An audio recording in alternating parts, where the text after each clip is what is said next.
Le damos Estamos en la recta final ya del estudio de Santiago, así es que seguimos aprendiendo, amén.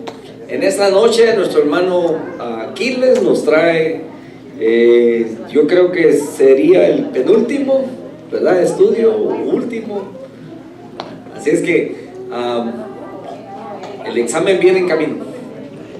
Ok, Dios me lo bendiga, amados hermanos.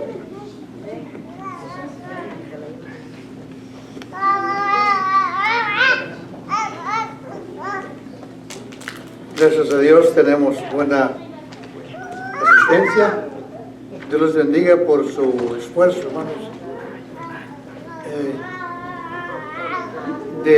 Imagínense ustedes, de 24 horas que el Señor nos da, 8 o más estamos dormidos y 50 nos damos, 8 o 9 los que trabajamos. Y pues percibimos un salario. ¿Y qué hacemos con lo demás? Con los otros 8. Solo le damos unos cuantos minutos al Señor. Es hermoso gozarnos y venir realmente a honrar su nombre, darle gracias porque Él se lo merece, ¿verdad? ¿Qué otra cosa podemos hacer o merecer? Estaba en mi mente ese canto que a veces los hermanos entonan cuando dicen que el mar se abrió y pues después que pasaron los israelitas se cerró. ¿Cuántos creen ustedes que murieron allí? No tenemos una idea, pero lo que quiero poner en su mente es eso, hermano. Esos egipcios, a pesar de que eran idólatras, a pesar de que eran gente que estaban abusando, vamos a decir, no se me ocurre otra palabra, al pueblo que Dios había elegido para traer el mensaje, eran creación de Dios y Él los amaba también. Acuérdense lo que dice el apóstol San Pedro: no quiere que perezca, que perezca, sino que acerque a Dios, que haga la paz con Él. Menciono esto, hermanos, porque el miércoles, que era en la noche, hubo un terremoto allá, dice, entre la frontera de Turquía y Siria. La primera noticia dijeron que eran 3,000 personas desaparecidas, y luego la siguiente vez eran 4,000. Acabo de ver la noticia a las 5 de la tarde, 12,000 personas. Es mucho, un pueblo entero, algo maravilloso, hermoso. Varios niños fueron rescatados de los escombros, varios niños, hasta un recién nacido. La madre se murió, pero él sobrevivió. Es un milagro. Es una cosa, ¿verdad? Que podemos admirar. Y yo le daba gracias a Dios, hermanos, porque vivimos en un país, inclusive en México yo viví, donde nuestra iglesia tenía como 3 o 4 misiones. Habían hermanos encargados, nadie nos molestaba. Íbamos, predicábamos, dábamos el estudio, cantábamos. Recuerdo que un ejido que está cerca de donde estaba la iglesia madre, no había ni luz eléctrica, las luces eran de gasolina o de petróleo, y con esas teníamos el servicio en la tarde, en la noche, todos felices, todos contentos. Y cuando iba un grupo de jóvenes, mientras caminábamos, ¿qué creen que hacíamos? Cantábamos. A veces los muchachos competían a ver quién decía más versos de la Biblia memorizados. Era un ambiente muy bonito. Esos lugares de Siria y de Turquía fue donde la iglesia nació.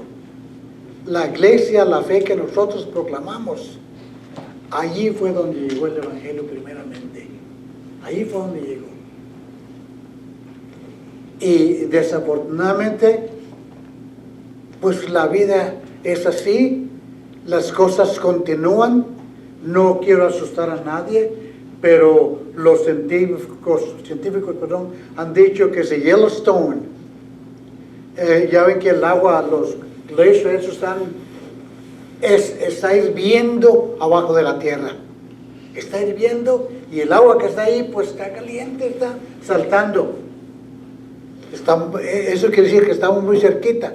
El centro de la tierra, y esta es la magma famosa, ¿verdad? Es una corriente de lava constante que está circulando. Y dicen ellos, que si eso llegara a explotar, nosotros desapareceríamos en un abrir y cerrar de ojos.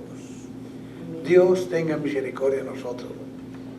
Por eso es importante, cuando yo oí esas noticias de ese lugar, ¿cuántos de nuestros hermanos, porque ya hay creyentes también, cuántos de nuestros hermanos no esperaban eso y repentinamente? Me recuerda la parábola del hombre que hizo su casa en la arena y otro sobre la roca. Los que estaban sobre la roca, igual que a Lázaro, vinieron los ángeles y se los llevaron, mientras que otros despertaron en un lugar donde no van a querer estar. E igual que el rico, estarán diciendo, ¿por qué no mandas a alguien que predique? ¿Por qué no haces milagros para que la gente crea? Igual la respuesta será que le dio al rico, ¿verdad? Ahí hay quien predique. Ahí hay quien predique. Gracias a Dios, en este país no se permite, aunque dice que en New York, creo que la semana pasada, un hermano, porque traía un letrero en su pullover, en su camiseta, que decía solo Cristo salva. Lo acusaron de irrespetuoso. Eso es allá, ¿verdad? Pero gracias a Dios aquí podemos. Yo he visto hermanos, no sé de qué denominación son, pero repartiendo folletos en el famoso strip, en Vegas Boulevard. No tienen temor, compartiendo. Muchos lo agarran, lo leen, otros caminan y el primer bote de basura que encuentran, ahí lo dejan. Predicamos la palabra a tiempo y fuera de tiempo. Y fuera de tiempo. Pues esta noche vamos a estudiar en capítulo 5, verso 13, hasta el 20 creo, ¿no?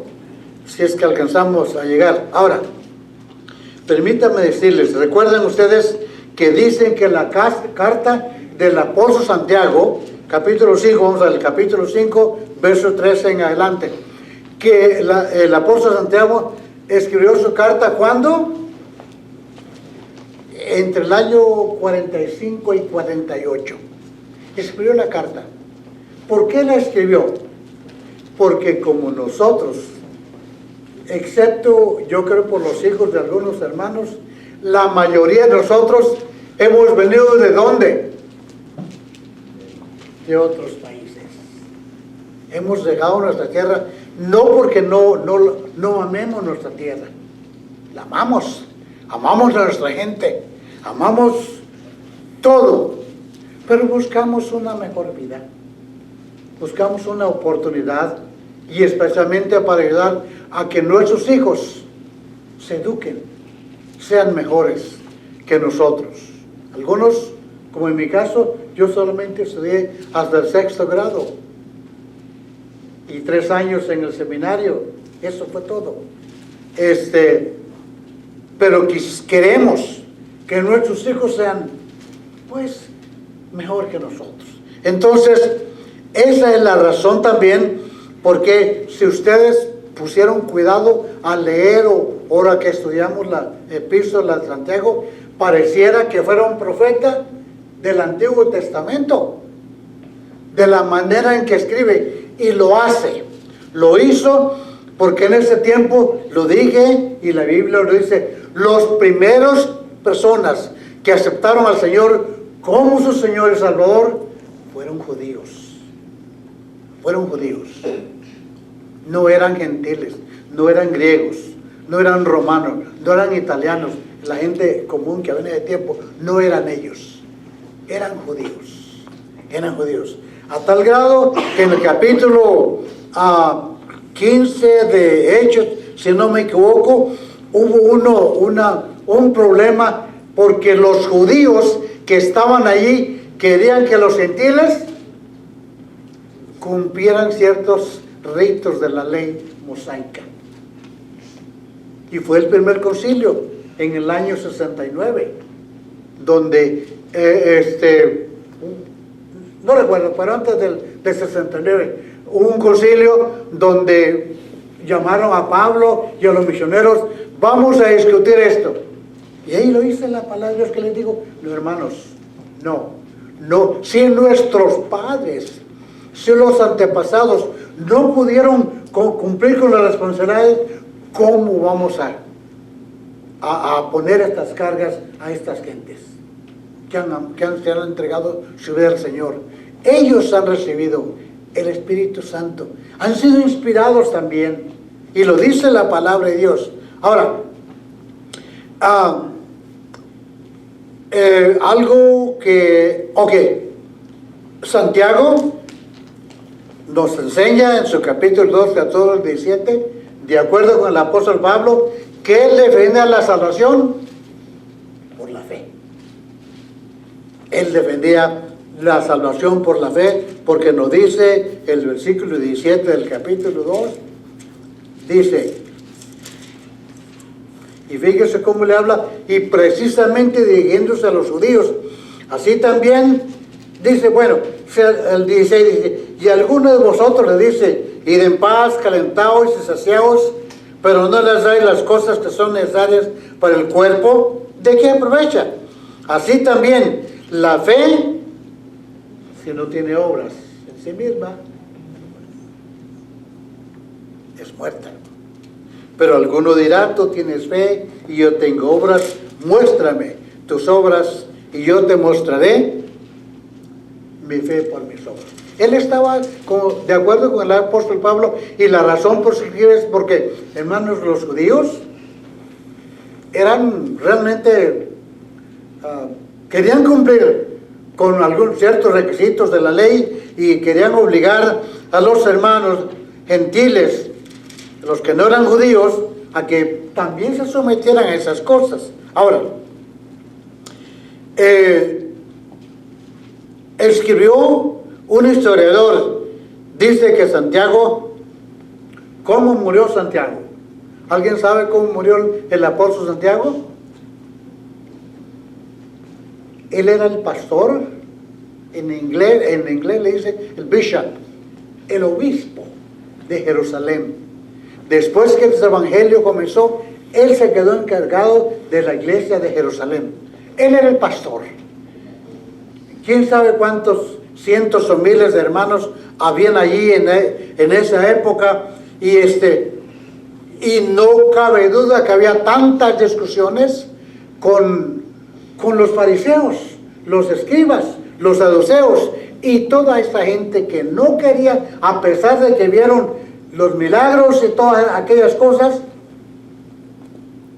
aborrecían al Señor, aborrecían su doctrina. Y por eso el apóstol Santiago escribió una carta a las 12 tribus que estaban en la dispersión, para que entendieran el motivo y la razón por qué habían de creer y aceptar. Dice un historiador que en el año 69, en la Pascua de los judíos de ese año,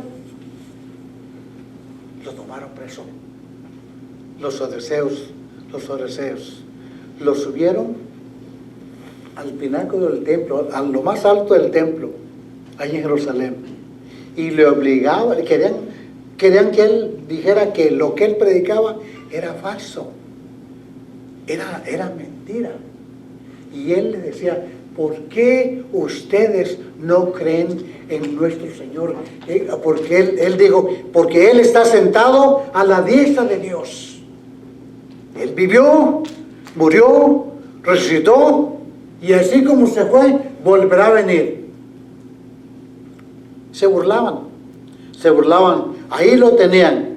Entonces lo subieron al templo y les pidió que no impusieran sobre la gente que aceptaba el cristianismo en la Pascua. ¿Por qué me preguntan de Jesús? Él está sentado a la diestra del Padre y volverá en las nubes. Y como lo hostigaban, lo maldecían, dijo las mismas palabras que dijo el Señor: perdónalos, porque no saben lo que hacen. Pero dije al principio, hermano, gracias a Dios que nosotros podemos estar aquí toda la noche, amanecer aquí, cantar, gritar, leer, predicar, decir nuestro testimonio, y nadie nos va a impedir. Sin embargo, a él lo tenían allá, obligándolo, acusándolo y pidiéndole que dijera a la gente que lo que él predicaba era mentira. Él dijo: no puedo. No puedo, porque era uno de los apóstoles del Señor, porque yo vi, yo soy testigo. Finalmente lo tiraron del templo, aún que estaba lastimado, lo apedrearon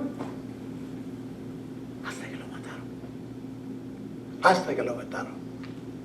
Cuando leía esto, hermanos, me pregunto, ¿cuántos de nosotros tendríamos el valor, el coraje, la fe, el amor sobre todas las cosas a nuestro Señor y morir así? Cierto es que en circunstancias, yo me imagino, hermanos, que nuestra fe crece, aumenta a tal grado que el Señor habla por nosotros. Él le dijo, el Señor Jesús está sentado a la diestra del Padre y volverá en las nubes. Esas fueron algunas de sus palabras. Perdónanos, Señor, porque no saben lo que hacen. Santiago 1:27, lo anoté aquí, voy a leerlo, a ver qué nos dice. Santiago 1:27. Sí, la razón por qué lo escribió es porque él le enseñó diciendo, así como lo escribió, lo predicó, la religión pura y sin mancha delante de Dios el Padre es esta: visitar a los huérfanos y a las viudas en sus tribulaciones y guardarse sin mancha en el mundo.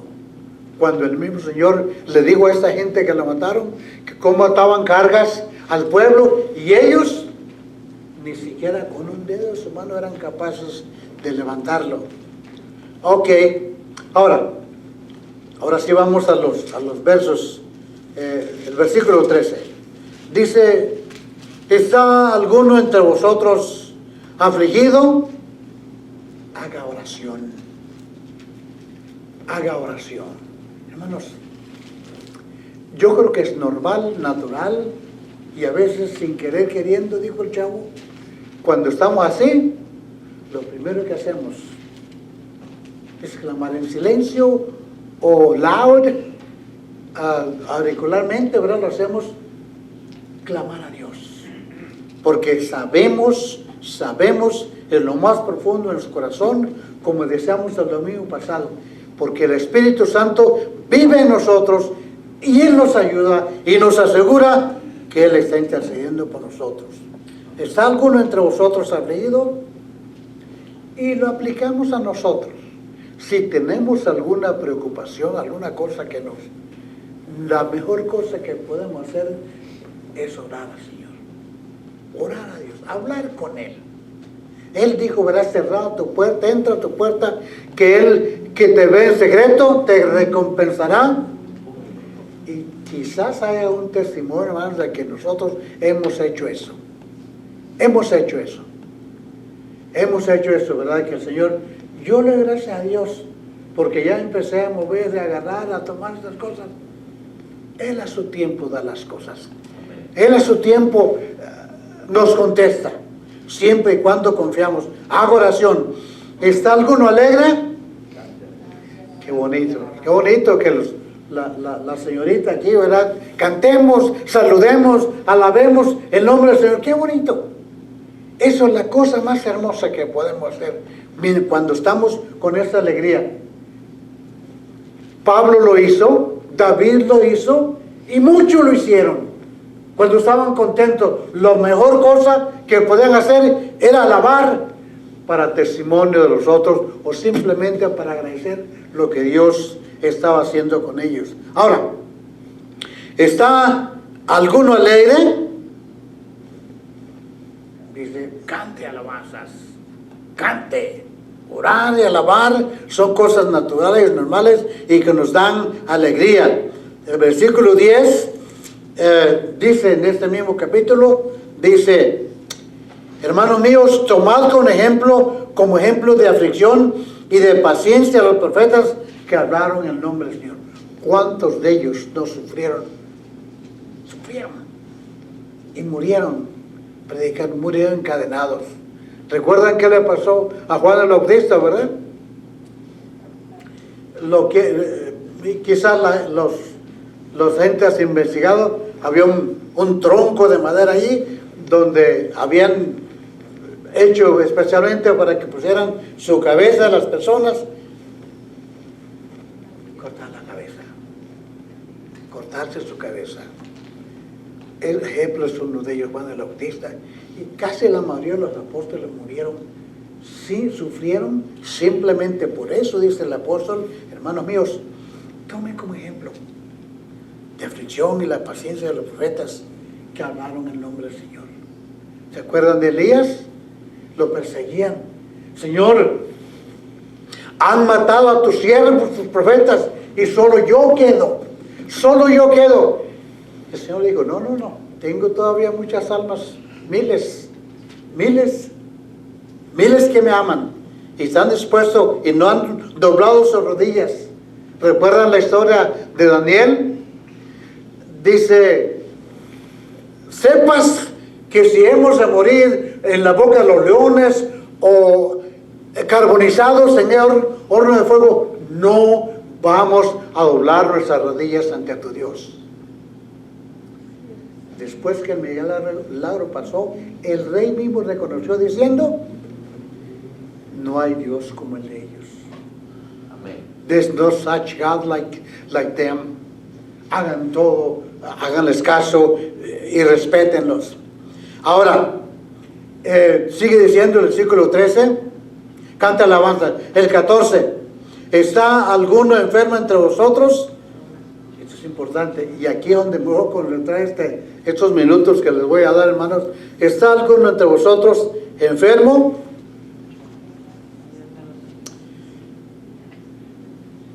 Dice, llame a los ancianos de la iglesia, oren por él, ungiéndolo con aceite en el nombre del Señor. Versículo 15. Y la oración de fe salvará al enfermo, y el Señor lo levantará, y si hubiere cometido pecados, le serán perdonados. Sufrimientos y aflicción. Tenemos en el Nuevo Testamento, el Señor dijo una vez, dijo, ¿qué es más fácil decir? ¿Tus pecados te son perdonados o levántate y anda? Dice que cuando la gente venía al río de Jordán, antes de ser bautizados, ¿qué hacían, hermanos?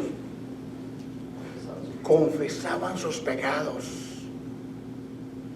El chaparrito Zaqueo dice, Señor, si he defraudado a alguien, yo le doy el doble.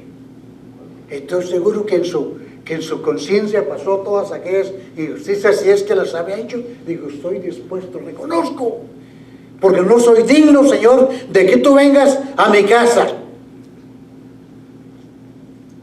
Si está algún enfermo entre vosotros, llame a los ancianos de la iglesia. Ahora, recuerden, en Éxodo 40:15, dice la Sagrada Escritura, Éxodo 40:15, vamos allá, porque menciona cómo se usaba el aceite en aquellos tiempos. Ahora, algo que quiero decir y que pues no tuve todo el tiempo de investigar, pero Éxodo 40, 15 dice: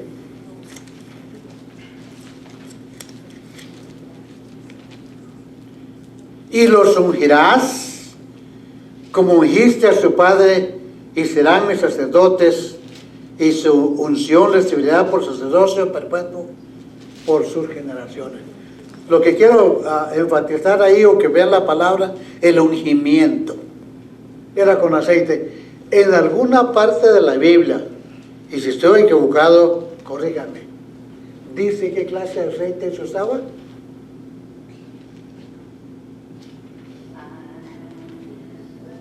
Simplemente aceite. Se saca aceite de muchas cosas, del coco, de la aceituna, de muchas cosas.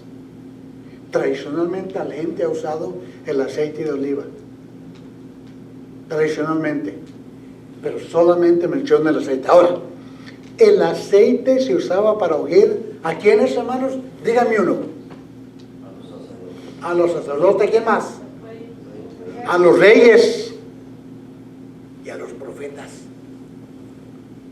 Ahí se usaba el aceite para ungir. Ahora, aquí quiero hacer un paréntesis. El otro día lo mencioné.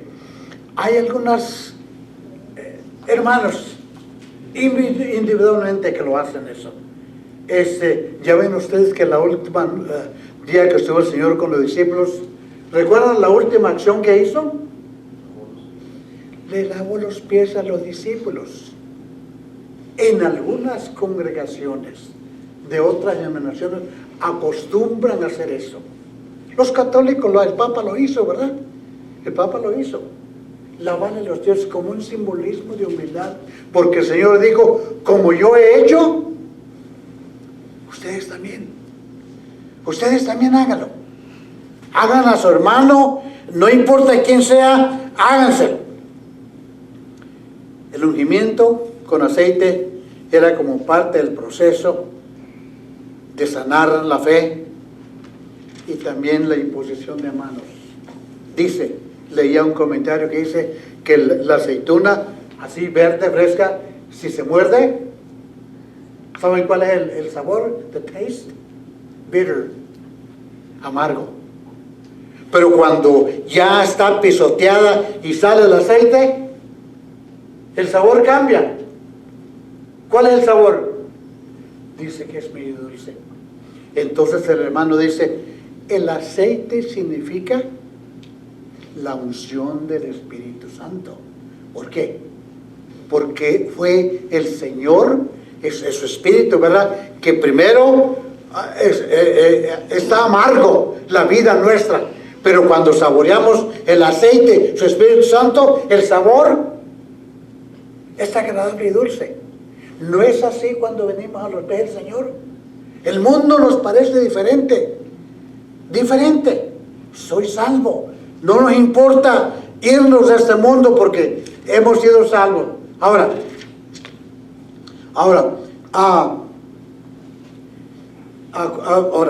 dice la palabra de Dios también, el 14, el 15, ¿verdad? La oración de fe salvará al enfermo, y el Señor lo levantará si hubiere cometido pecados. En los tiempos primitivos de la iglesia, no dice que la gente se aliviaba, pero algunos de ellos se conformaban con la sombra del apóstol Pedro. O dice que se aliviaban. A lo mejor sí. Surgía algún efecto. A lo mejor sí. Lo cantamos aquí, ¿verdad? Los hermanos han compuesto un hermoso canto. Que la sombra de Pedro pasara sobre ellos y ellos se sanaban. Ahora, en Joel 2:28 dice que el Señor promete derramar su espíritu, y los jóvenes verán visiones, los ancianos también. Habrán cosas. Eso se refería cuando iba a descender el Espíritu Santo. Ahora, otra cosa, hermano. Este libro del apóstol Santiago fue escrito aproximadamente en el año 49, aproximadamente. Nosotros solamente recolectamos, en mi caso recolectamos lo que los historiadores nos mencionan. En el año 49 recién había pasado la crucifixión del Señor, estaba fresco en su mente. Por ejemplo, un ejemplo de eso, hermano. Yo tengo 40 años aquí en este país y me recuerdo de mi tierra, me recuerdo, yo puedo escribir algunos detallitos, ¿verdad? Puedo escribir algunos detallitos, recordarme cómo era mi pubertad, mi juventud, mi niñez, mi adolescencia, lo puedo escribir. Y si hubiera yo sido testigo de algún acontecimiento importante, también me acordaría con mucho más razón. Ahora, y dije, esta carta fue escrita en ese tiempo, 49 años de nuestra era, después que había muerto el Señor. Cuando la iglesia comenzó, la iglesia esperaba que el Señor cumpliera todo lo que había prometido. Y había respuestas en la oración. Los milagros eran espontáneos. Pero llegó el tiempo, hermanos. El apóstol Pablo nos dice en su epístola a los Corintios, las profecías que dice, solamente una cosa permanecerá. ¿Qué es?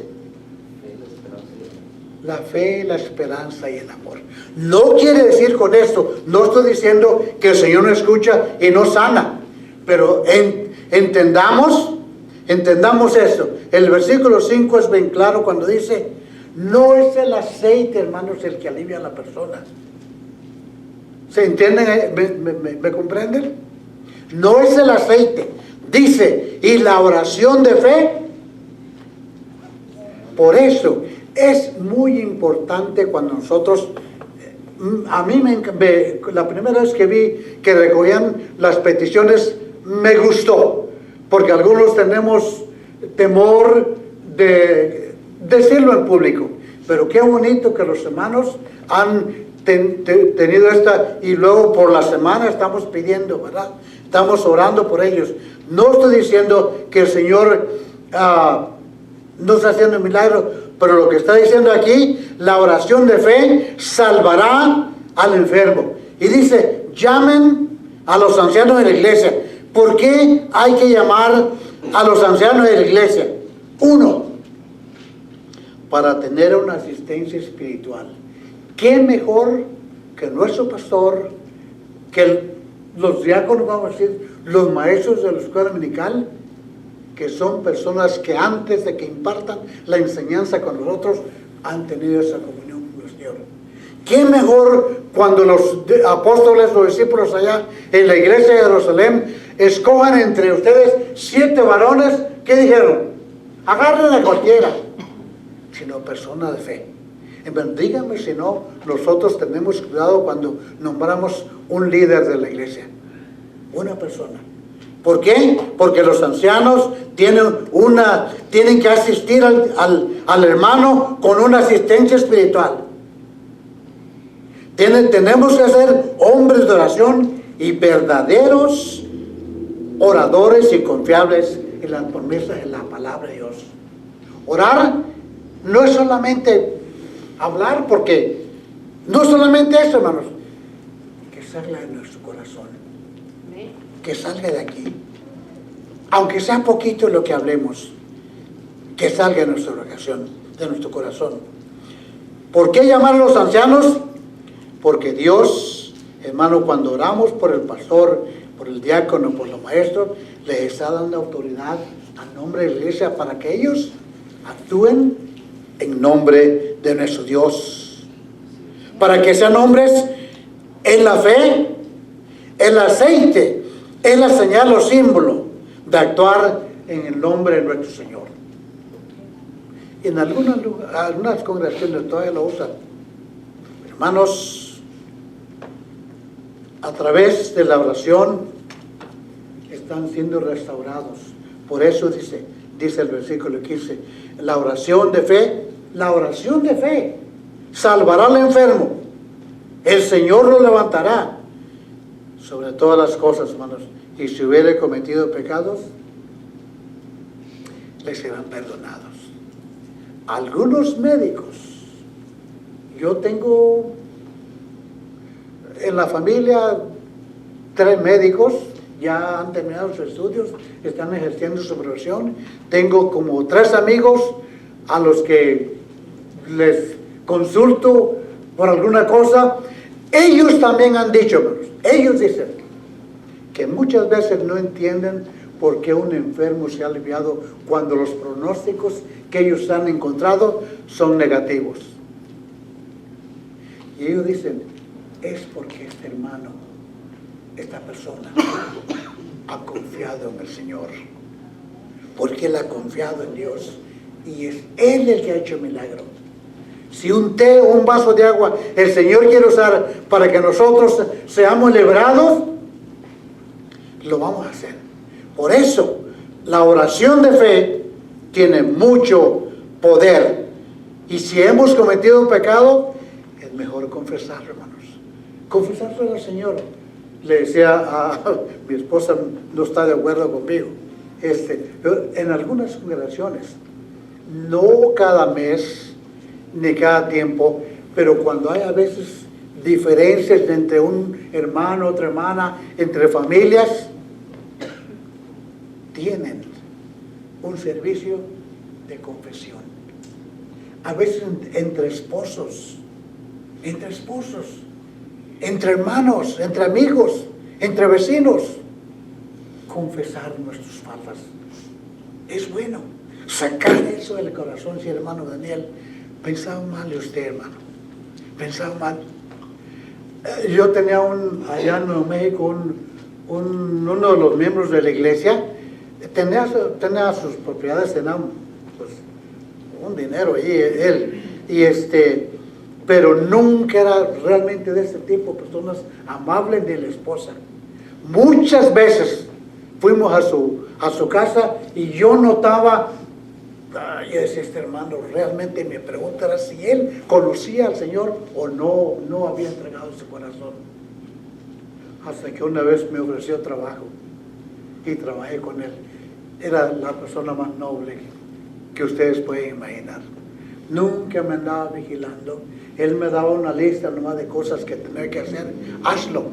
Y cuando no podía yo, por alguna razón, iba y le decía, Chuck Hamilton se llamaba, le digo, Chuck, I can do this. I don't know how to do it. ¿Sabes? No sé qué hacer con estas cosas. Y él amablemente me enseñaba cómo hacerlo porque pues era el dueño y tenía bastante experiencia. Ok. A veces, hermanos, confesemos nuestros pecados a nuestros hermanos. Entre hermanos a veces hay dificultad, entre hermanas, entre vecinos, entre nosotros. ¿Tenemos algo que sentir con alguien? Ese pecado nos puede causar un malestar. Ese pecado puede impedir que nuestras oraciones crucen más allá, vayan más allá, porque están interrumpiendo nuestra comunicación con Dios. Ahora, recuerden la palabra dice ahora, confesaos, por eso dice, vuestras ofensas, lo dice la Escritura, confesaos vuestras ofensas unos a otros. Confesaos, hermanos, confesaos, aquí lo dice claramente, pero también orad unos por otros para que seáis sanados, Sinceramente, digo el Señor, ¿qué es más fácil decir? Levántate, anda, o decir tus pecados, pues, al revés, ¿verdad? O tus pecados te son perdonados. Él no dijo más que levántate y anda, y le perdonó sus pecados. Quizá los pecados no estaban impidiendo que ese hombre tuviera salud completa. Entonces, confesad vuestras ofensas unos a otros y orad si tenemos algún resentimiento. That's the time to tell our friend, our wife, our brother, our neighbor, para que seamos sanados. La oración eficaz de un justo, no el aceite. La oración, la sinceridad, puede mucho. Y nos pone un ejemplo. Elías era un hombre sujeto a pasiones Elías era un hombre a las nuestras, lloró ferventemente para que no lloviese, y no llovió. Y no llovió sobre la tierra por 3 años y 6 meses. ¿Qué fe tendría el profeta, verdad? Porque no va a llover, no va a llover. Y recuerdan cuando él oró para que lloviera, ¿qué le dijo a su siervo? Asómate a ver si miras algo. Y regresó, ¿y qué le dijo? I don't see anything. I don't see anything. No vieron nada. Y oró Elías otra vez. Go see if anything's comes out. Nothing. Nada estaba viendo. Hasta la 7ª vez, ¿saben qué dijo, verdad? Veo una nube como el tamaño de la palma, una cosita pequeña. Esa era la única señal que él esperaba. Alístate, porque el agua viene. Dile al rey que el agua viene. Eso está diciendo el apóstol Santiago. Elías era igual que ustedes, que yo y que ustedes. Era igual, era un hombre sujeto a pasiones. Pero él tenía la fe y la seguridad en Dios, que él no lo iba a defraudar. Él no iba a defraudar. El Señor nos exhorta para traer nuestras peticiones delante de Dios sin temor. El apóstol dice: traigan sus peticiones delante de Dios y Él nos va a ayudar. La fe, la oración, salvará al enfermo. Ahora, por eso oramos para suplicar. Por eso oramos para suplicar. Y ya lo dijo el Señor: si has ofendido a tu hermano y traes tu ofrenda, que la ofrenda, muchas veces ha dicho el hermano, no solamente es el dinerito que ponemos, la ofrenda es nuestro canto. La ofrenda es nuestra oración. La ofrenda es el clapping hands. La ofrenda es una sonrisa, es una palma. La ofrenda que estamos dando a Dios es que nuestro corazón lo estamos compartiendo con el que amamos. Por eso oramos, hermano, para suplicar. La oración de fe, con o sin aceite. ¿Recuerdan que decíamos en la parábola cuando ellos creían que un ángel venía y revolvía el agua? No era el agua, era el poder del Señor. Amén, amén. El hermano mencionó: el Señor llevó nuestras enfermedades. Gloria a Dios, porque lo dice la palabra. Pero siempre y cuando nosotros oremos con sinceridad. Verso 16 dice: confesaba, el 17, Elías era hombre sujeto a pasiones semejantes a las nuestras. Oró, Dios le escuchó. Y el 18 dice: otra vez oró, y el cielo dio lluvia, y la tierra produjo su fruto. ¡Qué bendición! Diríamos, qué poder, ¿verdad? Ahora dice: hermanos, si alguno de entre vosotros se ha extraviado de la verdad y alguno le hace volver, insistamos, prediquemos, enseñemos. Es por eso. Santiago, Génesis, Efesios, Filipenses, cualquier libro de la Biblia que nosotros leamos, si tenemos cuidado, tomemos un cuaderno y anotemos las cosas que nos enseñan para poderlo compartir. Dice: hermanos, si alguno entre vosotros se ha extraviado de la verdad, ahorita, por donde quiera, podemos escuchar gente que está. Recuerda lo que dije el otro día, ¿verdad? Mucha gente dice: yo creo en Dios, pero a mi modo. Así es como dice la palabra de Dios. Aprended de mí, dice la palabra de Dios. Aprended de mí. Yo soy el camino. Aprended de mí. Nos habla que nosotros nos acerquemos y aprendamos de Él. Ahora, sepa,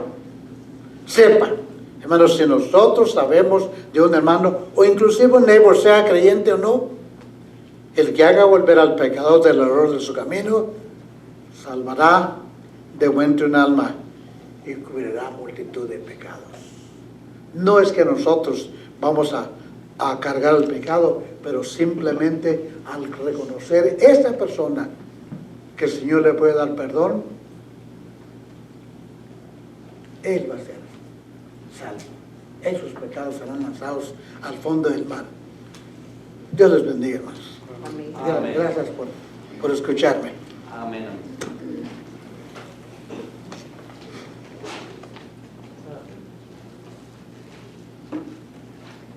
Gracias, hermano Aquiles. Ahora viene el examen, no va a ser hoy. Vamos a dar un repaso, ¿verdad?, de Santiago la próxima semana y vamos a hacer preguntas. Espero poder tener respuestas. Son 5 capítulos, puede estarlo leyendo. Vamos.